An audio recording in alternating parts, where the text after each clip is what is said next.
അങ്ങനെ ഒരാളിങ്ങനെ ഒരു വിശന്നിട്ട് ഒരാൾ വന്നാൽ ഭക്ഷണം കൊടുക്കുക എന്നുള്ളത് നമ്മളെ മതത്തിൻ്റെ ഒരു ഭാഗം കൂടിയാണുള്ളത്.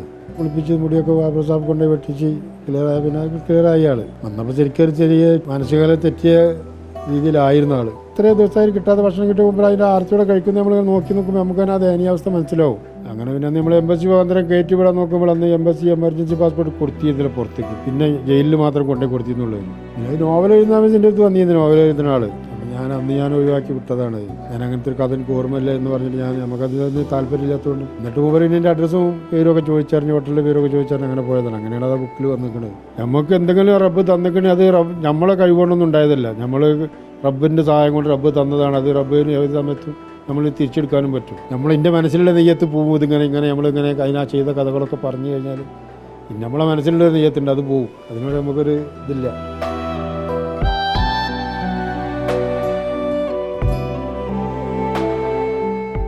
ആടുജീവിതം സിനിമ ഇറങ്ങിയതിനു പിന്നാലെ ആ സിനിമയിലെ നിരവധി കഥാപാത്രങ്ങൾ ചർച്ച ചെയ്യപ്പെട്ടുകൊണ്ടിരിക്കുകയാണ്. ആടുജീവിതം പുസ്തകം വായിച്ചവർക്കും ആ സിനിമ കണ്ടവർക്കും അറിയാം, മരുഭൂമിയിൽ അകപ്പെട്ടു പോയ നജീബ് പിന്നീട് മരുഭൂമിയിൽ നിന്നും രക്ഷപ്പെട്ടതിന് ശേഷം എത്തിച്ചേരുന്നത് ഒരു മലയാളിയുടെ ചുമതലയിലുണ്ടായിരുന്ന ബത്തയിലെ ഒരു ഹോട്ടലിന് മുൻപിലാണ്. മലബാർ ഹോട്ടൽ എന്ന ഒരു ഹോട്ടൽ നടത്തിയിരുന്നത് മലയാളിയായ കുഞ്ഞു മുഹമ്മദ് ഇക്കയായിരുന്നു. പിന്നീട് കുഞ്ഞു മുഹമ്മദ് ഇക്കയാണ് നജീബിൻ്റെ ബന്ധുക്കളെ കണക്ട് ചെയ്യുന്നതും ആ ഒരു സമയത്ത് അപശനായി എത്തിച്ചേർന്ന നജീബിന് ഭക്ഷണം ഉൾപ്പെടെ നൽകിക്കൊണ്ട് അദ്ദേഹത്തിന് ഒരു പുതുജീവൻ നൽകുന്നതും. ഞാനിപ്പോൾ നിൽക്കുന്നത് തിരൂരിലെ ആ കുഞ്ഞു മുഹമ്മദ് ഇക്കയുടെ വീട്ടിലാണ്. അദ്ദേഹം നമ്മളോടൊപ്പം ചേരുന്നുണ്ട്. നമുക്ക് അദ്ദേഹത്തോട് തന്നെ ചോദിക്കാം. നമസ്കാരം. ഇക്കയുടെ മുഴുവൻ പേരൊന്ന് പറയാം. എൻ്റെ പേര് കുഞ്ഞു മുഹമ്മദ്. കുഞ്ഞിക്ക എന്ന് പറഞ്ഞാൽ അറിയുള്ളൂ. ഇവിടെ കുഞ്ഞു കുഞ്ഞു എന്ന് പറഞ്ഞാൽ നാട്ടിലെല്ലാവരും അറിയുള്ളൂ. കുഞ്ഞു മുഹമ്മദ് എന്ന് പറഞ്ഞാൽ നമ്മളെ കൂടെ ജോലി ചെയ്തവർക്കും പഠിച്ചവർക്കൊക്കെ അറിയുള്ളൂ. എത്ര കാലം പ്രവാസിയായിരുന്നു? പ്രവാസി 37 വർഷം. സിനിമ ഇറങ്ങിയതിന് പിന്നാലെ പുസ്തകം ഇറങ്ങിയപ്പോഴും വലിയ രീതിയിൽ ചർച്ച ചെയ്യപ്പെട്ടിരുന്നു. ബത്തയിൽ എത്തിച്ചേർന്ന നജീബിനെ രക്ഷപ്പെടുത്തിയത്, കുടുംബാംഗങ്ങളെ ഉൾപ്പെടെ പരിചയപ്പെടുത്തി ആ നിലയിൽ കണക്ട് ചെയ്തു കൊടുത്തത്, ഭക്ഷണം നൽകി ജീവൻ രക്ഷിച്ചതുൾപ്പെടെ ഒരു മലയാളിയായിരുന്നു. മലബാർ ഹോട്ടലിൻ്റെ നടത്തിപ്പുകാരനായിരുന്നു ഒരു കുഞ്ഞു മുഹമ്മദ് ഇക്കയായിരുന്നു എന്ന്. അത് അങ്ങ് തന്നെയാണ്. അതെങ്ങനെയാണ് ഓർത്തെടുക്കുന്നത്? അത് ഞാൻ തന്നെയാണ്. നമുക്ക് അറിയാം ഞാൻ തന്നെയാണ് ആള്. അതങ്ങനെ ഒരാളിങ്ങനെ ഒരു വിശന്നിട്ട് ഒരാൾ വന്നാൽ ഭക്ഷണം കൊടുക്കുക എന്നുള്ളത് നമ്മളെ മതത്തിൻ്റെ ഒരു ഭാഗം കൂടിയാണുള്ളത്. കാരണം അവനക്ക് വേണ്ട സഹായം ചെയ്ത് കൊടുക്കുക എന്നുള്ളത്. അങ്ങനെ നമ്മളവർക്കൊരു സഹായം ചെയ്ത് കൊടുത്തതെന്നുള്ളേ ഉള്ളൂ. അല്ലാതെ നമ്മളതങ്ങനെ വേറൊരു വലിയൊരു വാർത്തയാണോ എന്നുള്ള നേരമൊന്നും നമ്മൾ ചെയ്തതല്ല. പിന്നീടാണ് അത് വലിയൊരു വാർത്തയായി വരുന്നത്. അങ്ങനെ കുറേ ആളിന് നമ്മളെടുത്ത് വന്നു പോയതുണ്ട്. ഏറ്റവും കുറഞ്ഞതിൻ്റെ ഓർമ്മയിലൊരു 15-16 ആൾക്കാർ അങ്ങനെ വന്നു പോയതുണ്ടാവും. ഇയാളൊരു കൂടുതൽ ദിവസം ഒരു 10 ദിവസം നമ്മളെടുത്ത് താമസിക്കേണ്ടി വന്നു. ഇയാൾക്ക് നാട്ടിലേക്ക് പോരാൻ ചെറിയ തടസ്സങ്ങൾ ഉണ്ടായതുകൊണ്ട് താമസിക്കേണ്ടി വന്നു. അങ്ങനെ നമ്മൾ കൂടുതൽ മൂപ്പർക്ക് നമ്മൾ ഡേറ്റ് ഇതായത്. മറ്റേ 4 ദിവസം 5 ദിവസം ഒരാഴ്ച 10 ദിവസം ഒക്കെ ഉള്ളു. അപ്പോൾ അങ്ങനെ നാട്ടിൽ കയറിപ്പോരും. ആ പുസ്തകത്തിൽ വായിച്ചിട്ടുണ്ട്, മെലിഞ്ഞൊട്ടിയ ശരീരം, മുടിയൊക്കെ നീട്ടി വളർത്തി, നഖമൊക്കെ ആ നിലയിൽ വളർന്ന് ശരീരത്തിൽ ആസകലം ചളി പുരണ്ട, കുറേ കാലമായിട്ട് ഭക്ഷണം കഴിക്കാത്ത ഒരു വ്യക്തിയാണ് അങ്ങയുടെ മുൻപിലെത്തുന്നത്. എങ്ങനെയാണ് അത് ഓർക്കുന്നുണ്ടോ?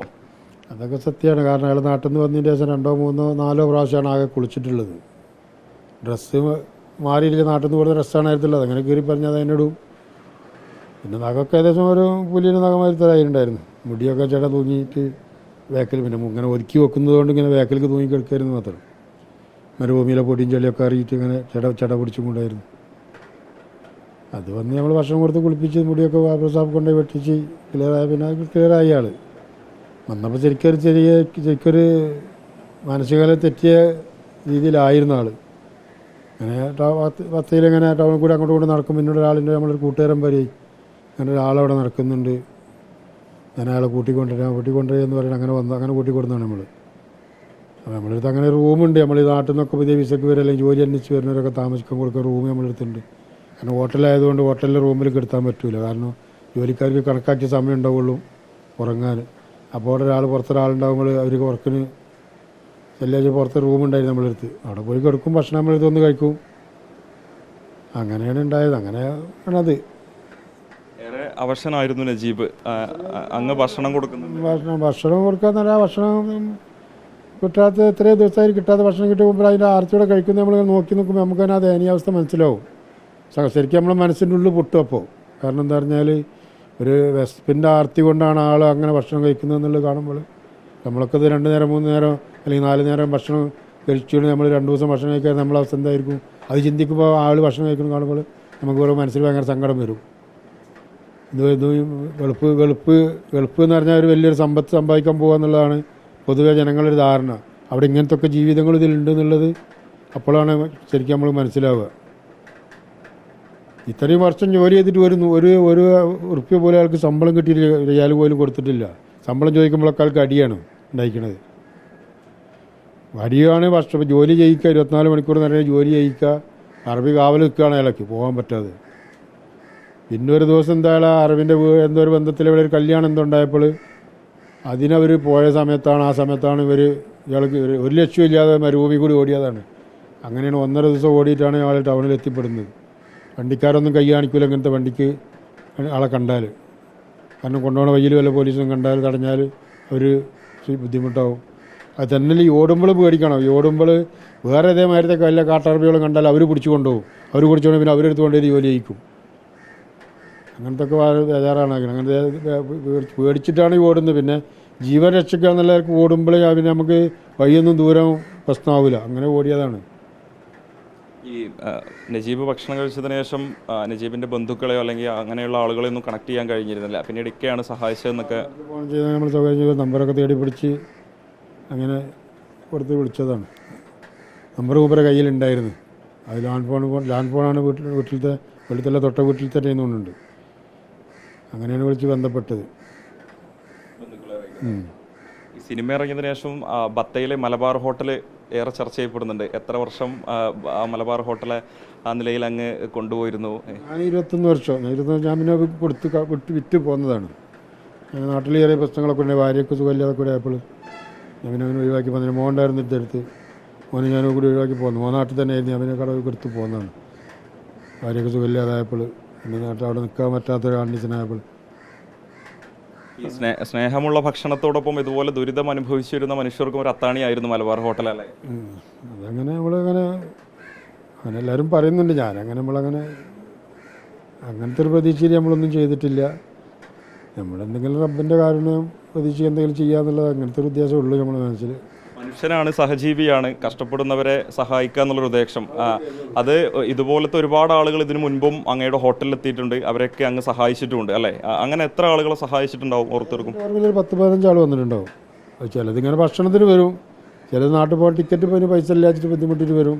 അപ്പോൾ പിന്നെ നമ്മൾ സ്വന്തമായിട്ടല്ലേ കൊടുക്കുക. നമ്മൾ കൂട്ടുകാരെങ്കിലും ഇതേമാതിരി നമ്മൾ അപ്പുറപ്പുറക്കുള്ള അവരോടൊന്ന് കടക്കാരോട് പറയും, എല്ലാവരും കൂടി എന്തെങ്കിലും സംഘടിപ്പിച്ചാൽ ടിക്കറ്റുള്ള പൈസ ഒപ്പിച്ച് കൊടുക്കും.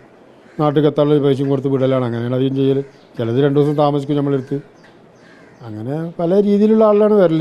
ഒക്കെ ഈ മത്സര ജോലിക്കാരാണ് ഉണ്ടാവല്, കൃഷിപ്പണി എടുക്കുന്നവരാണ്, മലയാളികളായിട്ടുള്ള. ചെറിയ ശമ്പളം ഉണ്ടാകുക. ശമ്പളം തന്നെ 500-600 കൊടുക്കുക. അത് തന്നെ മാസം കൊടുക്കുകയാണെങ്കിൽ അവർക്ക് അതിൻ്റെ ആവശ്യം നടക്കും. അത് കൊടുക്കില്ല. 2 വർഷമൊക്കെ കഴിഞ്ഞപ്പോൾ നിങ്ങൾക്ക് നാട്ടിൽ പോകണമെന്ന് പറഞ്ഞാൽ ഒന്നുമില്ല, ഒരു ടിക്കറ്റ് എടുത്താലും കയറ്റി വിടും കൂടി ചെയ്യില്ല. പിന്നെ അങ്ങനെ ആകുമ്പോൾ ഒരു കണ്ണ് വെട്ടിച്ചവരെങ്കിലും കണ്ണ് വെട്ടിച്ച് ഓടി ചാടി പോരലാണ്. ഈ നജീബ് നാട്ടിലെത്തിയതിനു ശേഷം പിന്നെ വിളിച്ചിരുന്നു? സന്തോഷം. പിന്നീട് ബന്ധപ്പെടാനൊന്നും കഴിഞ്ഞിരുന്നില്ല. ഒരുപക്ഷെ നമ്പർ നമ്മളെടുത്തില്ലായിരുന്നു. നമ്പറൊന്നും കൊടുത്തിട്ടില്ല. കാരണം സഹായം അഭ്യർത്ഥിച്ചെത്തിയ ഒരാളെ ആ നിലയിൽ സഹായിച്ചു വിട്ടു. പിന്നെ അവരെ വഴി നമ്മൾ ഉണ്ടാക്കി കൊടുത്തത്രേ ഉള്ളൂ. നമ്മൾ പിന്നീട് അതിനെപ്പറ്റി നമ്മൾ ദൈവത്തിൽ നിന്നുള്ള ഒരു പ്രതിഫലം, അതാണ് അതിൽ നിന്ന് ഉദ്ദേശിക്കുന്ന ഒരു നന്മ അല്ലെ? അതുകൊണ്ടാണ് നമ്മളതൊരു പരസ്യമാവേണ്ട, പബ്ലിസിറ്റി ആവേണ്ട എന്നുള്ള ഉദ്ദേശിക്കുന്നതും. ഇപ്പം നിങ്ങൾ വിളിച്ചപ്പോൾ ഞാൻ പറഞ്ഞതും അതാണ്. അപ്പോൾ സിനിമയൊക്കെ വന്നപ്പോൾ വീണ്ടും ചർച്ച ചെയ്യുന്നുണ്ട്. പുസ്തകം ഇറങ്ങിയ സമയത്ത് വേറെ ചർച്ച ചെയ്യപ്പെട്ടിരുന്നു. എങ്ങനെയാണ് ഇനി ഈ ബത്തയിലോട്ട് തിരിച്ചു പോകുന്നുണ്ടോ? ഇല്ല, നമ്മൾ 9 വർഷം 8 വർഷം കഴിഞ്ഞു വിടാൻ പറ്റും. ഇനി വയ്യ, വയസ്സായില്ലേ. ഇങ്ങനെ കുട്ടികളും വെച്ചുകൂടെ അങ്ങനെ കൂടിയാൽ മതി. പിന്നെ അത് നോവൽ എഴുതുന്ന എൻ്റെ അടുത്ത് വന്നിരുന്നു. നോവൽ എഴുതുന്ന ആൾ അന്ന് ഞാൻ ഒഴിവാക്കി വിട്ടതാണ്. ഞാൻ അങ്ങനത്തെ ഒരു കഥ എനിക്ക് ഓർമ്മയില്ല എന്ന് പറഞ്ഞിട്ട് നമുക്കത് തന്നെ താല്പര്യമില്ലാത്തതുകൊണ്ട്. എന്നിട്ട് മുമ്പ് എൻ്റെ അഡ്രസ്സും പേരൊക്കെ ചോദിച്ചറിഞ്ഞ് ഹോട്ടലിൻ്റെ പേരൊക്കെ ചോദിച്ചറിഞ്ഞ് അങ്ങനെ പോയതാണ്. അങ്ങനെയാണ് അത് ബുക്കിൽ വന്നിരിക്കുന്നത്. ഈ മനുഷ്യരെ എങ്ങനെ സഹായിക്കാൻ അങ്ങനെ ഒരു താല്പര്യം വരാനുള്ളൊരു കാരണം? ഞാൻ എപ്പോഴും ഇവിടെ നാട്ടിൽ ആരോടും പറയുന്ന ഒരു സംഗതിയാണ്, നമ്മളെ കൊണ്ട് ഒരാളെ സഹായിക്കാൻ പറ്റുമെങ്കിൽ എന്തെങ്കിലും ഹെൽപ്പ് ചെയ്ത് കൊടുക്കുക. ഇല്ലെങ്കിൽ അവനെ ദ്രോഹിക്കാതിരിക്കുക. നല്ലത് പറഞ്ഞ് അവനോട് പിരിച്ചുകൊണ്ട് പറഞ്ഞ് വേറെ ആരെങ്കിലും ശ്രമിച്ചു നോക്കി എന്നെ കൊണ്ടിപ്പോൾ പറ്റില്ല എന്ന് വരെ. അതാണ് നമ്മൾ അവനൊന്നും കൊടുക്കുകയും ചെയ്ത് അവനെ പൊച്ചിച്ച് പരിഹസിച്ച് അവനെ മാനസികമായി അവരെ നമ്മൾ പീഡിപ്പിച്ചിട്ട് അതിൽ നമുക്ക് ഒരു ഗുണം ഞാനതിൽ കാണുന്നില്ല. അതുകൊണ്ട് നല്ല ഒന്നും കൊടുക്കാൻ പറ്റില്ല, നല്ല വാക്ക് പറഞ്ഞ് അവനെ പിരിച്ചു വിട്ടാൽ അയാൾ അതെങ്കിലും പറഞ്ഞല്ലോ എന്നുള്ള ഒരു ഇതുണ്ടാവും. പടച്ചവനോട് നമ്മൾ ദുആ ചെയ്ത് വിടുകയാണെങ്കിൽ അത്രയും അങ്ങനത്തെ ഒരു ഇത് നമ്മളുള്ളൂ. കാരണം നമുക്ക് എന്തെങ്കിലും റബ്ബ് തന്നിക്കണി അത് നമ്മളെ കഴിവുകൊണ്ടൊന്നും ഉണ്ടായതല്ല, നമ്മൾ റബ്ബിൻ്റെ സഹായം കൊണ്ട് റബ്ബ് തന്നതാണ്. അത് റബ്ബിന് ഏത് സമയത്തും നമ്മൾ തിരിച്ചെടുക്കാനും പറ്റും.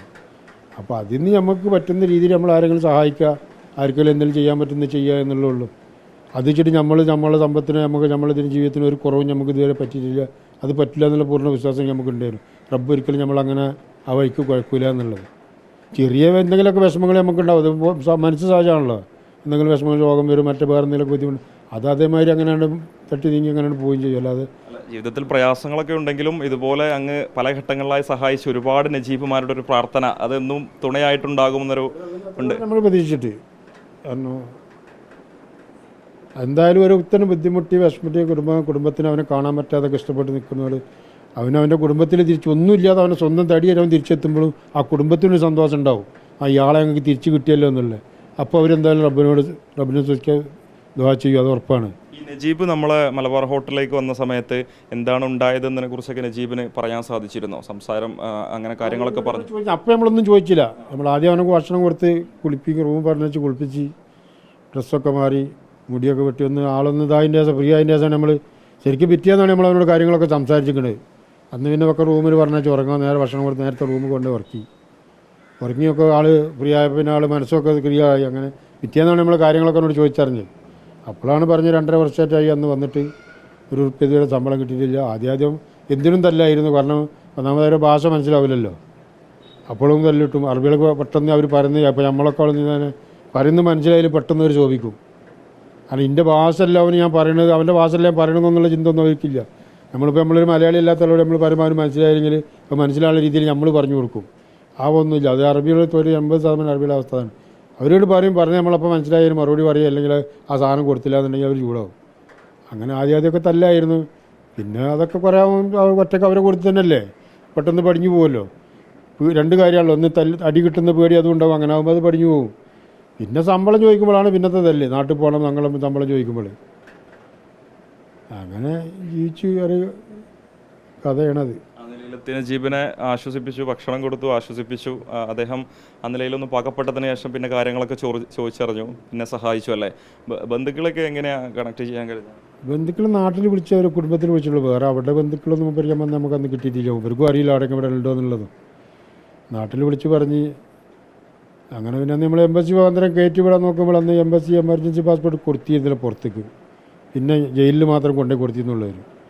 അങ്ങനെയാണ് പിന്നെ നമ്മൾ ഒരാളെ ഏർപ്പാടാക്കി പോലീസുകാർ ജയിലിൽ പിടുത്തം കൊടുക്കാൻ സംവിധാനം ചെയ്ത് പോലീസ് പിടിച്ച് ജയിലിലാക്കിയതിന് ശേഷം അവിടെ എംബസി വന്നാൽ ഒരു ചൊവ്വാഴ്ച വന്നു പോയാൽ പിറ്റത്താഴ്ച ആകുമ്പോഴത്തേന് അതിൻ്റെ അടിയിൽ പാസ്പോർട്ടിന് ഇത് എടുക്കാൻ പറ്റില്ല, ചൊവ്വാഴ്ചയാണ്.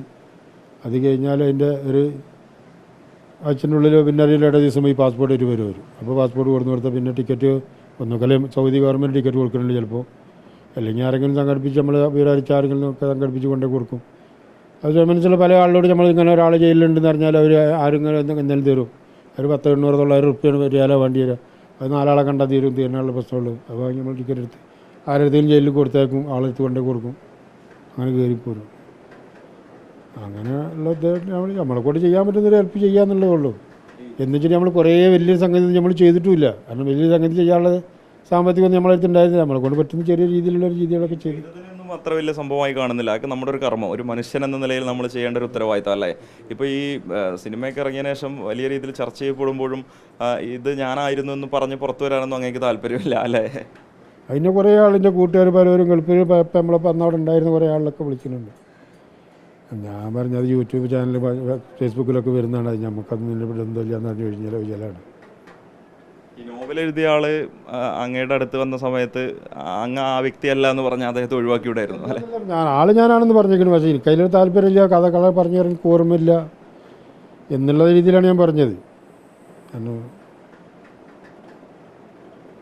അത് നമുക്കത്ര അതിനോട് അതങ്ങനെ പബ്ലിസിറ്റി ആണോ എന്നുള്ളൊരു നമ്മളെ മനസ്സിനുള്ളിൽ നിന്ന് അതില്ലാത്തതിൻ്റെ പേരിൽ ഞാൻ അങ്ങനെ പറഞ്ഞു വിട്ടതാണ്. ഇനിയും ഇങ്ങനെ സന്ദർഭങ്ങളൊക്കെ ഉണ്ടായി കഴിഞ്ഞാൽ ആ നിലയിൽ തന്നെ സഹായങ്ങളും അല്ലെ തുടരാൻ പറ്റുന്ന രീതിയിലാണ്. ഇപ്പം നമ്മുടെ നാട്ടിലാണെങ്കിൽ നമുക്ക് നമ്മളൊരാൾ സഹായം വന്ന് തേടിയാൽ നമ്മളെ കൊണ്ട് പറ്റുന്ന രീതിയിൽ നമ്മൾ ചെയ്തു കൊടുക്കും. പറ്റുന്നില്ലെങ്കിൽ പറ്റുന്ന ആരെങ്കിലും സമീപിച്ചെന്തെങ്കിലും ചെയ്യാൻ പറ്റുന്ന രീതിയിൽ നമ്മൾ ചെയ്തു കൊടുക്കലുണ്ട്. അത് ഇന്നേവരെ നമ്മളെ കൂടെ നമ്മളൊരാളങ്ങനെ നിരാശപ്പെടുത്തി വിട്ടിട്ടില്ല. അത് ഏതെങ്കിലും വഴിക്കാർ റബ്ബിൻ്റെ അനുഗ്രഹം കൊണ്ട് നമ്മളെ കാര്യങ്ങൾ നടന്നു പോകലുമുണ്ട്. നമ്മളെ കൂടെ സ്വന്തം പറ്റാത്ത സംഗതിയാണ് ആരെങ്കിലും നമ്മൾ സമീപിക്കും. അപ്പോൾ അവർ അതിനുള്ള കാര്യങ്ങൾ ബാക്കി നമ്മളും കൂടി കൂടി അങ്ങനെ ചെയ്തു കൊടുക്കലുണ്ട്. ഞങ്ങൾക്ക് ഇപ്പോൾ ഒരുപാട് പ്രവാസി സുഹൃത്തുക്കളൊക്കെ വിളിച്ച സമയത്ത് കുഞ്ഞിക്ക എന്നാണ് വിശേഷിപ്പിക്കുന്നത്. അങ്ങനെ തന്നെയാണ് അറിയപ്പെടുന്നത്. കുഞ്ഞാക്ക എന്ന് പറഞ്ഞാൽ ഇവിടെ നാട്ടിലും അറിയുള്ളൂ. എൻ്റെ പേരിലുള്ള കുറേ ആൾ നമ്മളെ കുടുംബത്തിൽ തന്നെ കുറേ ആളുണ്ട് എൻ്റെ പേരിൽ. വലിയ പാപ്പാരായിട്ട് അന്ന് കുടുംബത്തിൻ്റെ പേരിട്ടിട്ട് ഇളാപ്പാൻ്റെ മക്കളുണ്ട്, പെങ്ങളെ മക്കൾ കുറേ ആളുണ്ട് അങ്ങനെ ആ പേരിൽ. അപ്പോൾ പിന്നെ ഇങ്ങനെ ഈ പേര് പറഞ്ഞാൽ പെട്ടെന്ന് അറിയും. അല്ലെങ്കിൽ പിന്നെ പാപ്പാൻ്റെ പേര് കൂട്ടി പറയണം. എന്തായാലും ഒരുപാട് സന്തോഷമല്ലേ? അത് ഞാൻ എപ്പോഴും പറയുന്നത് എന്താണെന്ന് വെച്ചാൽ എൻ്റെ മനസ്സിലുള്ള നെയ്യത്ത് പോവും. ഇങ്ങനെ നമ്മളിങ്ങനെ അതിനാ ചെയ്ത കഥകളൊക്കെ പറഞ്ഞു കഴിഞ്ഞാൽ നമ്മളെ മനസ്സിലുള്ള നെയ്യത്തുണ്ട്, അത് പോവും. അതിനോട് നമുക്കൊരു ഇതില്ല. പിന്നെ അവിധ വിളിച്ചാണെങ്കിൽ എങ്ങനെയാലും അവർ വരുമ്പോൾ ഓൻ കൊടുക്കുകയെന്ന് പറഞ്ഞപ്പോൾ രണ്ടു പ്രാവശ്യം വിളിച്ചിക്കണം തന്നെ. അപ്പം അങ്ങനെ പറഞ്ഞു. അത് തന്നെയാണ് മലബാർ ഹോട്ടൽ എന്ന സ്നേഹം വിളമ്പിരുന്ന ആ ഒരു ഹോട്ടലിന് മുൻപിലാണ് നജീബ് എത്തിച്ചേരുന്നത്. അവിടെ മനുഷ്യ സ്നേഹത്തിൻ്റെ വലിയ മാതൃക വിളിച്ചോതുന്ന ഒരു ഇടപെടൽ കുഞ്ഞു മുഹമ്മദ് തിരൂരിലെ കുഞ്ഞു മുഹമ്മദ് നടത്തുകയായിരുന്നു. നജീബിന് ഭക്ഷണം കൊടുക്കുന്നുണ്ട്, നജീബിനെ കുളിപ്പിക്കുന്നുണ്ട്, വസ്ത്രം മാറാൻ കൊടുക്കുന്നുണ്ട്. പിന്നീട് ഒരു ദിവസം നജീബിന് കിടന്നുറങ്ങിയതിന് ശേഷമാണ് നജീബിൻ്റെ വിവരങ്ങൾ, പ്രയാസങ്ങളൊക്കെ തന്നെ ചോദിച്ചറിയുന്നത്. അത് മനസ്സിലാക്കി പിന്നീട് നജീബിൻ്റെ ബന്ധുക്കളെ വിളിച്ച് കണക്ട് ചെയ്തു കൊടുക്കുന്നു, ആ മനുഷ്യനെ രക്ഷപ്പെടുത്തുന്നു. പിന്നീട് പല ആളുകൾ അക്കാര്യങ്ങളൊക്കെ തന്നെ ചോദിച്ചറിഞ്ഞുകൊണ്ട് ഈ വീട്ടിലേറ്റും കുഞ്ഞാക്കയുടെ അടുത്തോട്ടൊക്കെ വന്നിട്ടുണ്ടെങ്കിലും അത് താൻ സ്ഥിരം ചെയ്യുന്നൊരു സഹായത്തിൻ്റെ ഭാഗമായി സംഭവിച്ച, അല്ലെങ്കിൽ പതിവ് സഹായങ്ങളിലുണ്ടായ ഒരു മനുഷ്യൻ്റെ ഒരു ഉത്തരവാദിത്തമായി മാത്രം കാണുന്ന ഒരു കാര്യമായിട്ട് മാത്രമായിരുന്നു കുഞ്ഞാക്ക പറഞ്ഞിരുന്നത്. ഈ സിനിമ ചർച്ചയായ ഘട്ടത്തിലും അദ്ദേഹത്തിന് ഇപ്പോഴും അത് താനാണെന്നോ അല്ലെങ്കിൽ ആ നിലയിലൊരു പബ്ലിസിറ്റിക്കോ ഒന്നും തന്നെ താല്പര്യമില്ല എന്നുള്ളതാണ്. അതിൻ്റെ ഒരു അനുഗ്രഹം ദൈവത്തിൽ നിന്നുണ്ടാകും. അതൊരു മനുഷ്യൻ്റെ ഉത്തരവാദിത്തം എന്ന് തന്നെയാണ് കുഞ്ഞാക്ക എന്തായാലും നമ്മളോടും ഈ ഒരു ഘട്ടത്തിൽ പ്രതികരിക്കുന്നത്. എന്തായാലും നജീബിനെ പോലെയുള്ള ഒരുപാട് ആളുകളുടെ പ്രാർത്ഥന ഇതുപോലെയുള്ള മനുഷ്യസ്നേഹികൾക്കുണ്ടാകും. പ്രയാസങ്ങൾ അനുഭവിക്കുമ്പോൾ, ഒറ്റപ്പെട്ടു എന്ന് തോന്നുമ്പോൾ ഇതുപോലെയുള്ള ദൈവത്തിൻ്റെ കരങ്ങളായി കുഞ്ഞാക്കന്മാർ നമ്മുടെ ഭൂമിയിൽ ഇനിയും ഉണ്ടാകട്ടെ എന്ന് നമുക്കും ആശംസിക്കാം. വീഡിയോ ജേർണലിസ്റ്റ് വിജിത്തൂർ കടവിനൊപ്പം reporter Mubashir P Akbar, in reporter, Tirur.